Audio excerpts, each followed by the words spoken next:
လူဆိုတာလင်းဝေစိမ့်များတဲ့ပန်းညများစွာထက်တရေ600ညတညကိုပိုတတိယတတ်တယ်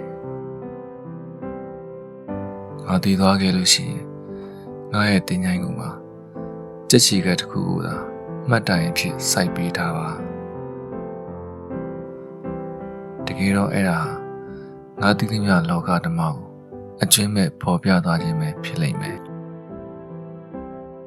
ဟိုးငယ်ငယ်ကျောင်းမပြေးတတ်ခင်တုန်းကခရီးဝင်းပြထားတဲ့တင်ချတော့ဖို့ငါ့ပေါ်ခုံအုပ်ပြီး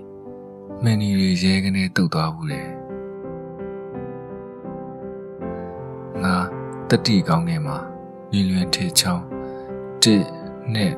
3အနက်ဆိုင်ဆုံးထိုးချပစ်လိုက်တယ်ထူးလာတယ်တော့လည်းမဟုတ်ပါဘူးလေကျောင်းမက်ဖွဲ့ရလူတွေရဲ့မဟာဘုတ်ပေတွေထဲမှာမှငါကလည်းအတိပတိဘွားဖြစ်ချင်ခဲ့တာကိုအိမ်ပြန်ညာများစွာမှာဘယ်သူမှမပြောချင်တဲ့စကားတွေပွေပိုက်ကိုလူမိုက်လို့ပြန်ခေါ်ခဲ့ရတယ်